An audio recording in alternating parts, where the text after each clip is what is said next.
Good evening, everyone. Can you all here see my screen? Can you see my screen? Yes, sir. Okay, Mrs. Angela, you're welcome. Yes, sir. I'll see you now. So where do we stop? Let me go. I think, okay, we've not got into this place. What was the last question we solved? Okay, we wanted to solve this on Monday, right?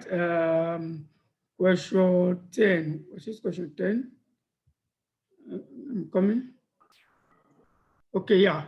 We wanted to solve this question on Monday, but unfortunately the network was very bad. We couldn't attempt that question. Okay, let's start from there.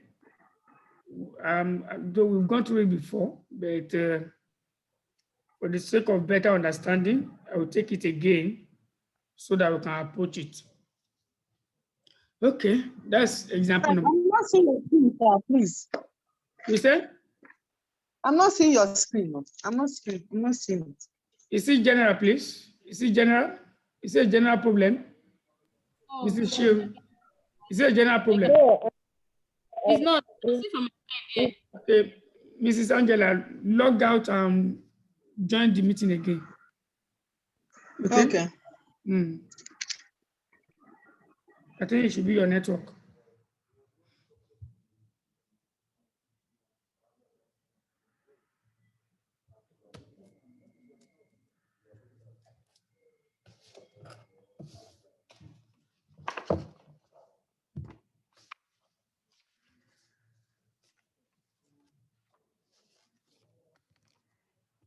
Can you see now?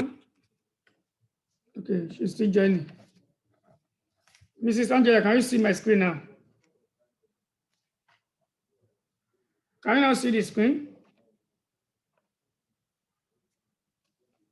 Mrs. Angela, are you there?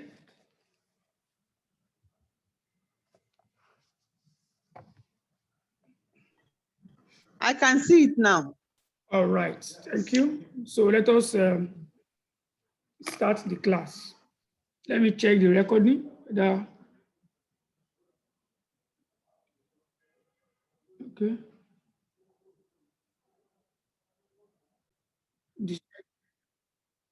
Okay. So what are we also do in this question? Let's go to the requirement. Now, part of the strategy I will be unveiling to you is the fact that when you want to solve questions like this, especially in SFM, where we are going to have especially question number 1 of SFM, where we are going to have a very large question, like passage. What you should do first is always go to the requirement of the question first, so that you have an insight as to the variables, as to the information you should be looking at for in the question, okay? So for this question, you can say that required, A, calculate Monday PSC cost of equity using the dividend growth model. That's requirement 1. So immediately, the moment you see this, you already know that you want to use dividend growth model, and you know all the elements that you need in order to compute cost of equity using dividend growth model, okay? And B, requirement B says that we should calculate Monday PSC cost of equity using the CAPM. So you also know the information you need in order to compute cost of equity using CAPM. Then B or C, calculate Monday PSC's WACC using your answers in 1 and 2 above. Calculate Monday PSC's WACC using your answers in 1 and 2 above. State clearly any assumption that you make. State clearly any assumption that you make. So that's the 3 requirements we have in this question. First one, using dividend growth model. Second one, cost of equity using CAPM. And the third one is what? Computation of WACC using the result of A and B. So I'm going to start sharing this screen so that we go to our solution sheet. Let us go to our solution sheet straight. Okay. Solution sheet, where are you? Okay, this is my solution sheet here. So this is the solution sheet. This is solution sheet. I think this, okay. Cost of equity using dividend growth model. I believe we are with our note, right? So if you look at this question, let us read the question together. Let us read the question together.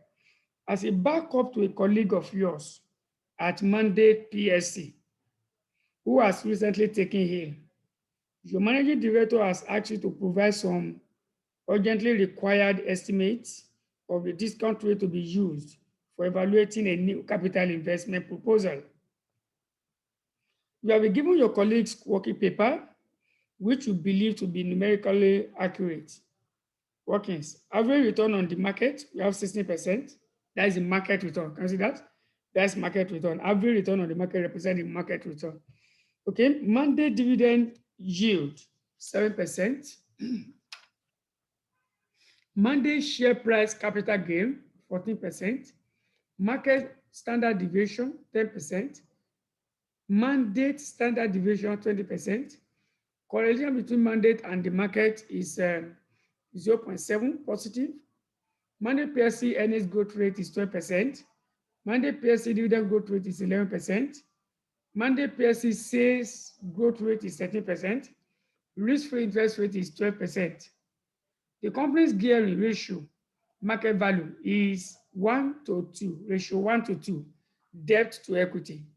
And the after-tax earnings available to shareholders in the year just ended were 5.4 million, of which 2.14 million was paid out as dividend. The company has 10 million shares in issue at a current market price of 321 kobo per share. Assume that the company's corporate debt is free. Corporate tax is at 35%. So compute cost of equity using dividend growth model. So that's what we have here. Cost of equity using dividend growth model. Now, there are so many irrelevant items in this question, okay? There are so many irrelevant items in the question. So you must be able to sieve the question and pick out the useful information. Information that are not useful to you, you don't bother yourself about them. You just ignore them. You only pick the one that are relevant to what you are doing at that particular time. Now for requirement A, we want to compute cost of equity using dividend growth model. Already you know your formula, dividend growth model. So it's cost of equity equals to what? Current dividend, which is represented by D0, into bracket 1 plus G, which is our growth factor, all over market value XZ plus the growth rate. That's our formula, right? So you now start sorting your what? Start sorting this information, the information in the formula. What's our D0? Look at the question, we are given total dividend. What's the total dividend? The company makes a total profit after tax of 5.4 million, but only paid what? 2.14 to equity holders as dividend. So compute your dividend per share. Our dividend per share is going to be, look at it, it's going to be the total dividend of 2.14 over the number of shares. The question tells us that the company has 10 million shares in issue. So divide that 2.14 by 10. What we have? 0.214. That is our dividend per share. 0.214 represents our dividend per share. That's 214 kobo. 214 kobo represent our dividend per share. Okay. Then our growth rate, if you look at the information, we have a mandate. Okay, where do we have that? Okay. Monday PSC's dividend growth rate, you can see it in the question.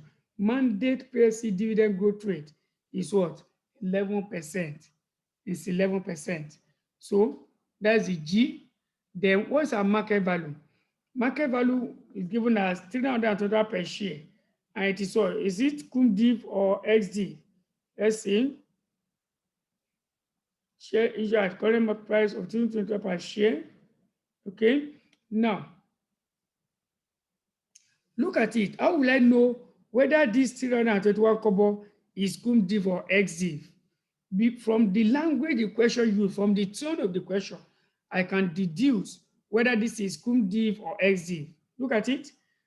The company makes what? The shareholders, where is the information? Okay, look at it.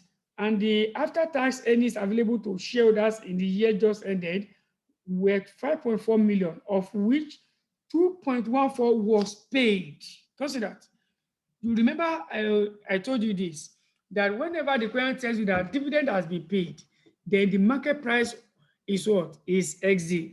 So this question tells us that 2.14 million has been paid as dividend. Therefore, that 321 kobo is XD market value. So XD market, because this one is in error, okay? This one is in error, then I need to convert that market price also to Naira. So just divide 321 by 100. You have 3.21. That's how we got this 3.21. So put this in the formula. We have 0.214 into bracket 1 plus 0.11 all over 3.21. Okay, plus, this is plus, not equal to. This is plus 0.11. So we have, when you evaluate this, you have what? 18.4%. I don't want us to be wasting our time on all those things. That's something that they are straightforward. So you get 18.4% as your cost of equity using dividend valuation model, using dividend growth model. Okay, 18.4%. What about using CAPM? Using CAPM. This is a CAPM formula. If you want to use CAPM to calculate your cost of equity. Now, the risk-free rate in the formula there is 12% as given in the question. Can you see there? The last information given, risk-free rate, risk-free interest rate is what? Is 12%. Okay, now beta of equity. Now, this is where you have to do a little bit of a computation. Now, if you look at the note, immediately after the question, you see a note there, where we are given beta. Beta is equal to Ri, comma M into bracket standard deviation of I over standard deviation of the market. Now, let me interpret this formula. It is given as what? Beta is equal to Ri, comma M, standard deviation of the investment over standard deviation of the market. Now, what are we saying here? Normally, for you to compute your beta, you will be able to do that after you have been taught capital asset pricing model, portfolio theory and capital asset pricing model. That is where you are going to learn how to compute beta. Okay, that's where you will learn how to compute beta. But because this has not been taught, that's why the question gives you formula that we are going to use to calculate beta. The R there, that you see RIM. The R there is representing correlation. Okay, the R is representing what? Okay, let me put it out. RIM. I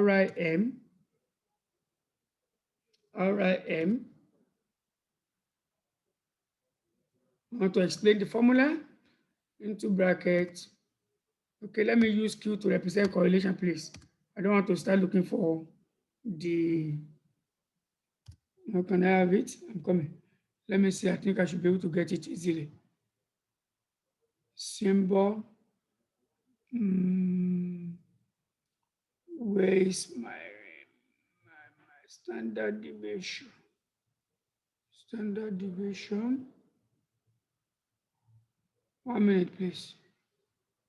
I want to use the right sign.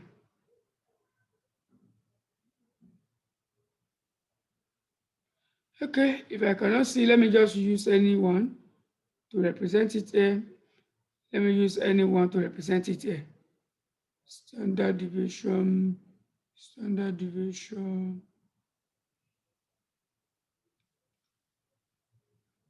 Okay, let me use this to represent my standard deviation. Okay, let me use this to represent my standard deviation. Then I now have a standard deviation of what? High. Now, what this represents, okay, let me complete it. All over standard deviation of the market, which is this one, here, copy, paste. Okay, so where you have I, just change it to L. Now, when we say correlation, correlation measures the degree of relationship, okay, that exists between two variables. Correlation measures the degree of relationship that exists between two variables. Now, when we relate it to financial management, correlation will measure how the return from two investments move. Okay, how the returns from two investments move. If you have investment A, for instance, you have investment A and you have investment B. Each of these investment will have return. I mean, we'll be getting return from them. We want to see how do the return from investment A and the return from investment B move? How do they move? Is it that when the return from A is increasing, the return from B will be increasing? Or is it that when the return from A is decreasing, the return from B will be increasing? So that is the movement. So we want to see how they move. And for you to see how they move, the measures of how the returns from these two investments move is what we call correlation. Okay, is what we call correlation. So the correlation you have here in this formula measures the degree of movement of the returns from the investment of Monday PSC with the word market return. M represent the market there. M represent the market. So let me define it. We have our, I won't define better because I already know better. I won't waste my time. Define it better, please. So M is what? Correlation between mandate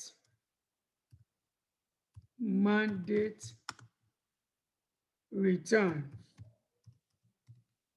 with the market. That's what that represents, the market. Then this one here represents standard deviation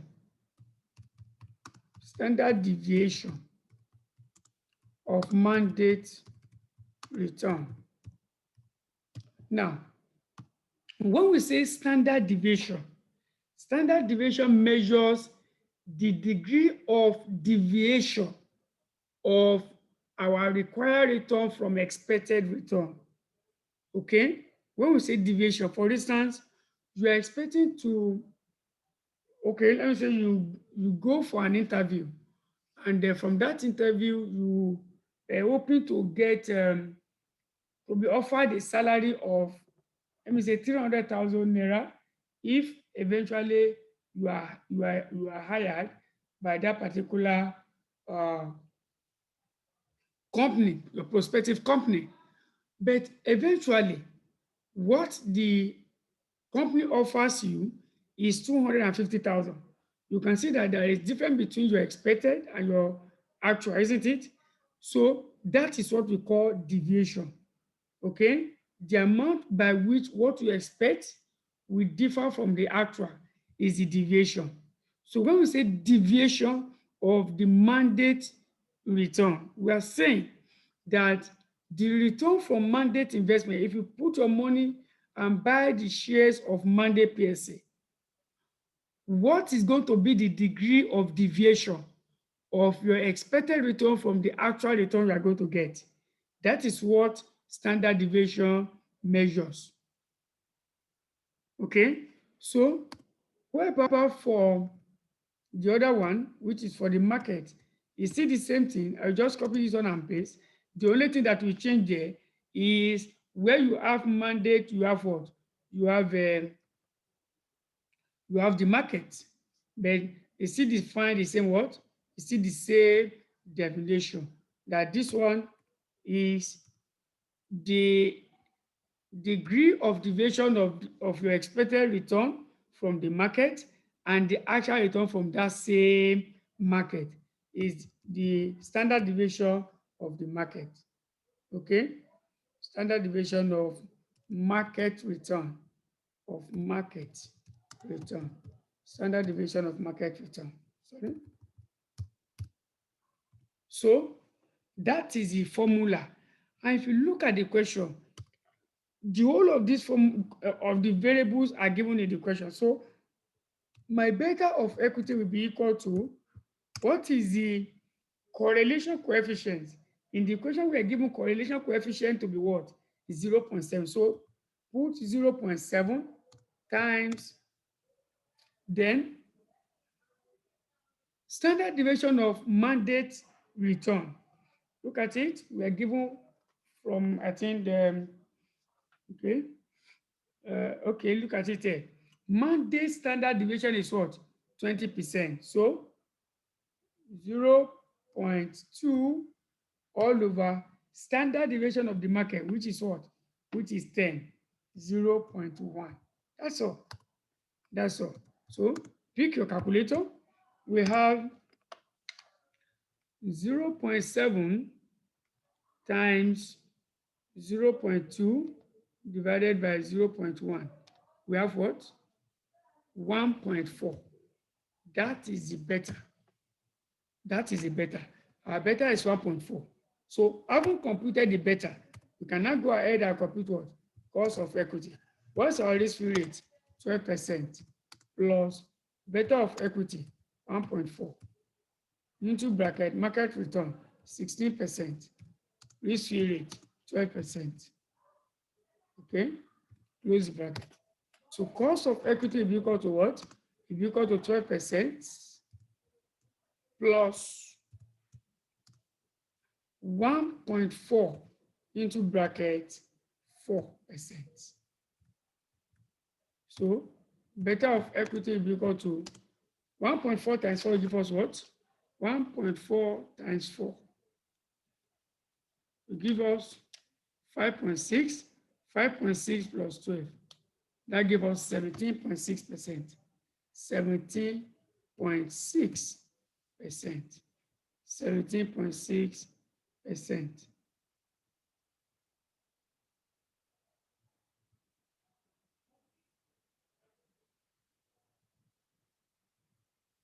Okay. So that's it. That's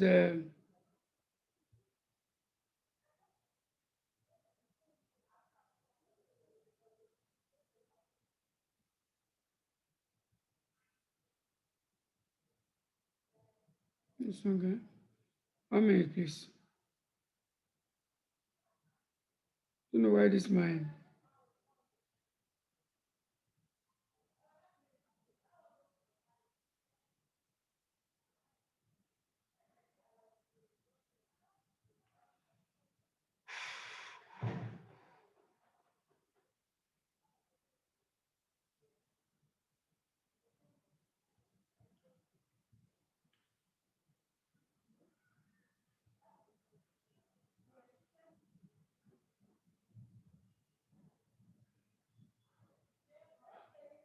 Okay, any question here?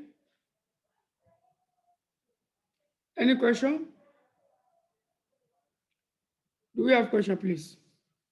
Before we continue. Question. We have solved A and B. We've solved A and B.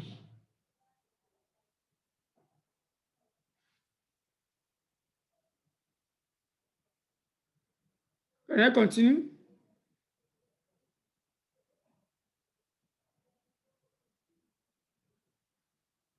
Continue, sir. Okay. So let us go to C. C says we should calculate what?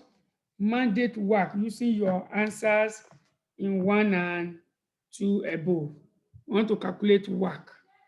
We want to calculate work. You already know the formula for work.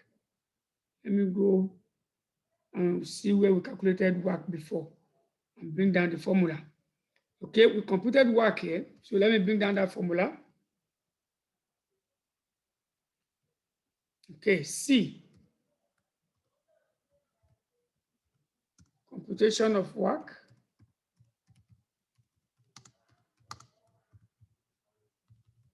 Of work. What's the work formula? This is the work formula.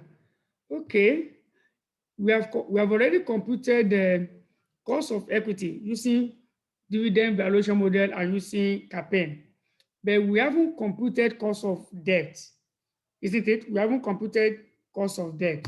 So, what's our cost of debt? Cost of debt. How do I get my cost of debt? You can tell me. How do you think I'm going to get my cost of debt in this question? Any idea? Any idea, please? How do I get my cost of debt? Is there anybody that can bail us out? Nobody. Okay. Now, if you look at the question says, state any assumptions that you make. State any assumption that you make. State any assumption that you make. And if you look at this question from the beginning to the end, there is nowhere the question gives you cost of debt. So my assumption is going to be that my risk-free rate of return is the same thing as my cost of debt. Okay, we have risk-free rate of 12%. So I will assume that my corporate debt is risk-free. Where your corporate debt is risk-free, your cost of debt is almost equal to risk-free rate. Okay, so that is the assumption that I'm going to make here. So cost of debt is going to be 12%. Okay, but I will now adjust it for tax. Don't forget, when you're computing your work, you need what? You need after-tax cost of debt. So I have 1 minus 0.35. That's the adjustment I'm going to do to that. So I will have what? 12 times 0.65. 12 times 0.65. And what? That is 7.8%. That is my cost of debt. So let me put it there. Assuming corporate debt is risk-free. Is risk-free. Assuming corporate debt is risk-free. That's my assumption. So, having stated this assumption, what is our market value of equity? Market value of equity is 2. Our market value of debt is 1. Am I correct? Do you understand that? Because if you look at the question, we are given gearing ratio. Our gearing ratio is what? Ratio 1 to 2. Debt equity. Debt to equity. Ratio 1 to 2. Debt to equity. Okay? Debt to equity. So that means that my equity is 2 and my debt is what? Is 1 in terms of ratio. So that's what I did. Now I can now go ahead and compute my work. Using Roman figure 1, using, I will say work using DVM. Using DVM. So my work using DVM, DVM will be work is equal to, what's our cost of equity? When we use DVM, our cost of equity was 18.4. So bring down the 18.4. We have 18.4% into brackets 2 over 3 because the total debt plus equity will be 3, plus cost of debt 7.8 into bracket 1/3, close the bracket. This is what will give us our WACC. So WACC will be equal to 18.4. 18.4 times 2 divided by 3 is 12.3, approximately 12.3%, plus 7.8 times 1 divided by 3, that is 2.6%. So when you add these two together, what do we have? WACC will be equal to 12.3 plus 2.6, 14.9. That's the WACC using dividend valuation model. So let's go and use CAPM. Using CAPM, what's going to be the WACC? Using CAPM. So if I'm using CAPM, let me just copy this one down. If I'm using CAPM, the only thing that will change is what? Is my cost of equity. That's the only thing that will change. Cost of debt will remain the same. So my WACC will be equal to, sorry, let me format this. So for CAPM, we have 17.6, right? Cost of equity, not better. 17.6%. 17.6%. So where I have 18.4, I simply put 17.6%. 17.6%. Okay, so I will now recompute this. 17.6 times 2 divided by 3 will give us 11.7. So here put 11.7. Put 11.7 there. So 11.7 plus 11.7 plus 2.6. So we have 14.3%. 14.3%. So that is solution to question number 10, right? Yes, I think so. Question number 10. That is the solution to question number 10. It's somewhere than that. Do we have question on this? Okay. I think there's a question, right? Let me check it. Okay. Any question on this?